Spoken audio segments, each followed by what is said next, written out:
नमस्कार दोस्तों, आप सभी का मेरे हिंदी ज्ञान सागर यूट्यूब चैनल में बहुत बहुत स्वागत है। आज हम लोग पढ़ेंगे राजभाषा के रूप में हिंदी, जो किसी भी प्रतियोगी परीक्षा की दृष्टि से अत्यंत महत्वपूर्ण है और यहीं से आपके प्रश्न भी बनेंगे। तो चलिए शुरू करते हैं।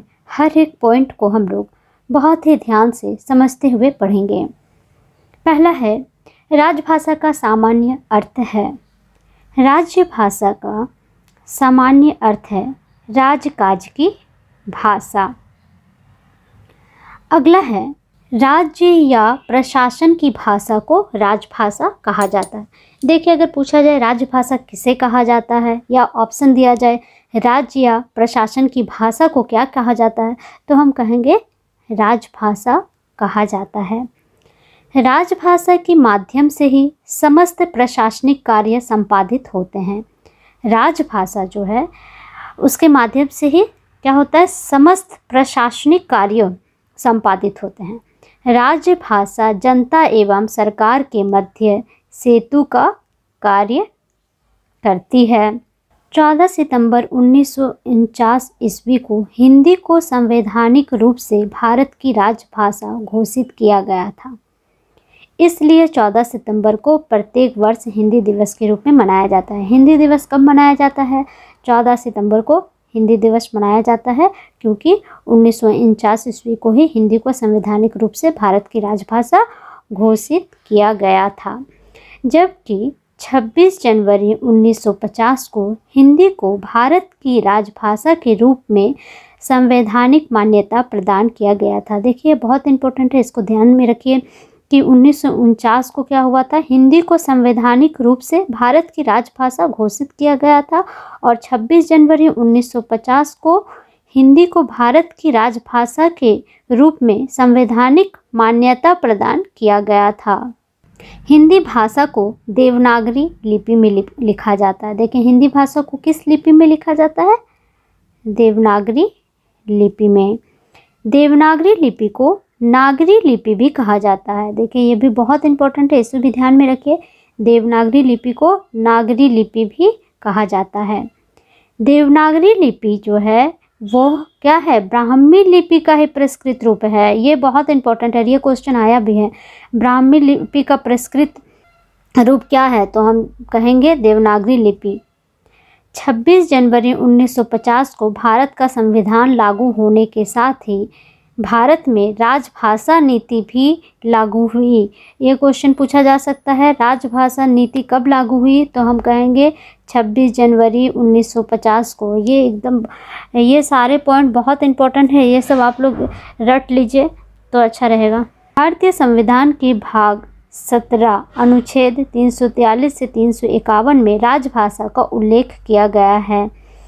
अनुसूची 8 भाषा से संबंधित है, जिसमें 22 भाषाओं का उल्लेख है। ये क्वेश्चन भी आता है कि अनुसूचित 8 किससे संबंधित है, तो भाषा से संबंधित है, जिसमें 22 भाषाओं का उल्लेख है। अनुच्छेद 343(1) में स्पष्ट रूप से कहा गया है कि संघ की राजभाषा हिंदी और इसकी लिपि देवनागरी होगी। अनुच्छेद 343 में किसमें कहा गया है कि संघ की राजभाषा हिंदी और लिपि देवनागरी होगी? वेरी इंपॉर्टेंट, अनुच्छेद 343(1) में।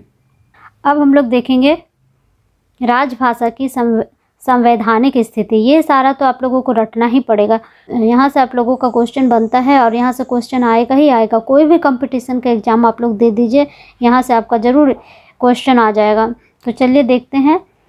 भाग 5 के अनुच्छेद 120 में संसद में प्रयुक्त होने वाली भाषा का उल्लेख किया गया है।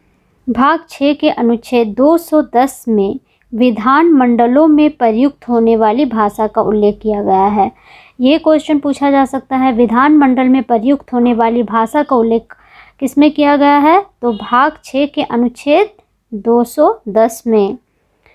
संविधान के अनुच्छेद 344 के तहत राष्ट्रपति ने 7 जून 1955 को बीजी खेर की अध्यक्षता में प्रथम राजभाषा आयोग का गठन किया था। किस अनुच्छेद में राष्ट्रपति ने 7 जून 1955 को बीजी खेर की अध्यक्षता में प्रथम राजभाषा आयोग का गठन किया था? तो अनुच्छेद 344 में। और राजभाषा आयोग का गठन किसकी अध्यक्षता में किया गया? ये भी क्वेश्चन बनता है, तो हम कहेंगे बीजी खैर की अध्यक्षता में। इसमें 2-3 प्रश्न बन जाएंगे, ये ध्यान से देखिए आप लोग। अगला है अनुच्छेद 345 में प्रादेशिक भाषाओं के बारे में प्रावधान किया गया है। अनुच्छेद 346 में पत्रादि की राजभाषा अर्थात एक राज्य से दूसरे राज्य अथवा एक राज्य से संघ के बीच संवाद के लिए राजभाषा का उल्लेख किया गया है। अनुच्छेद 347 में किसी राज्य की जनसंख्या के एक समूह द्वारा बोली जाने वाली भाषा का प्रावधान किया गया है। अनुच्छेद 348 में सर्वोच्च न्यायालय तथा उच्च न्यायालयों विधेयकों, अधिनियमों तथा अध्यादेशों आदि में प्रयोग की जाने वाली भाषा का प्रावधान किया गया है। देखिए कौन से अनुच्छेद में सर्वोच्च न्यायालय तथा उच्च न्यायालयों विधेयकों, अधिनियमों तथा अध्यादेशों आदि में प्रयोग किए जाने वाली भाषा का प्रावधान किया गया है?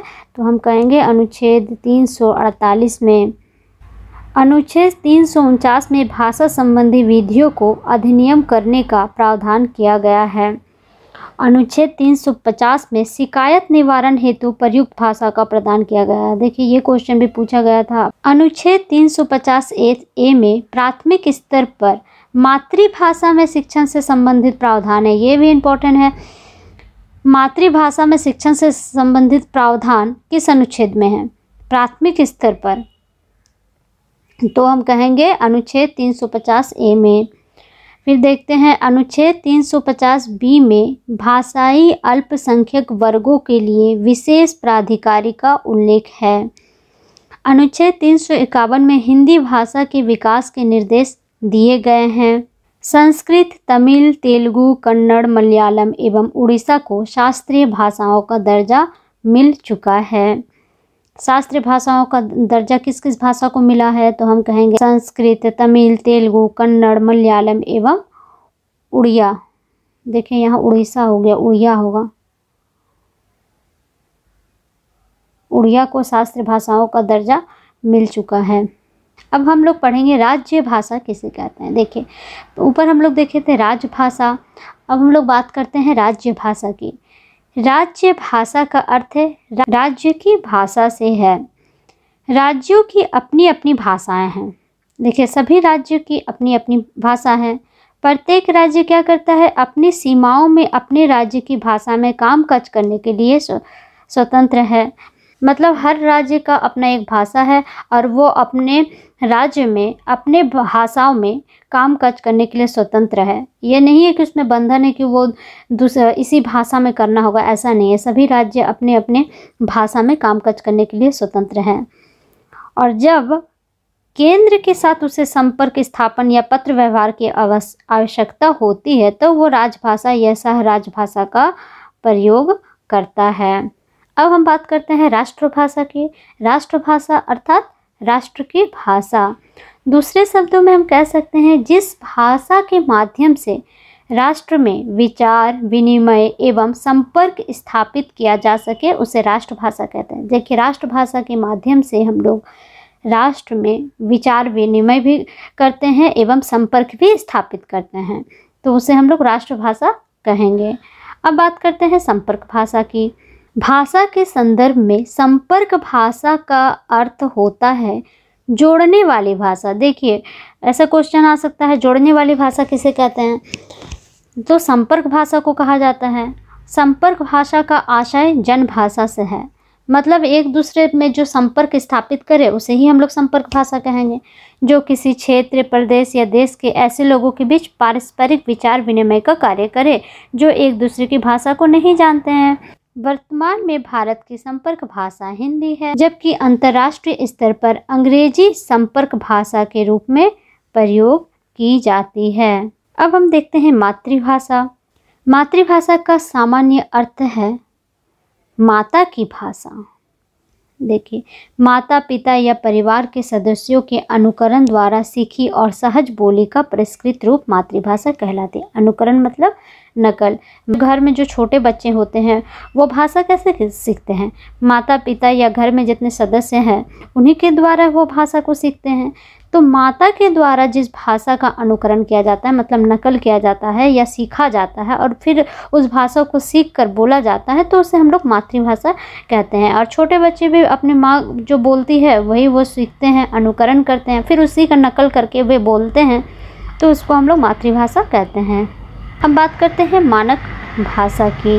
मानक भाषा को परिनिष्ठित भाषा, टकसाली भाषा, साधु भाषा एवं नागर भाषा आदि नामों से जाना जाता है। ये बहुत इंपॉर्टेंट है, इसको ध्यान में रखिए कि टकसाली भाषा किसे कहा जाता है, साधु भाषा किसे कहा जाता है, नागर भाषा किसे कहा जाता है या परिनिष्ठित भाषा किसे कहा जाता है।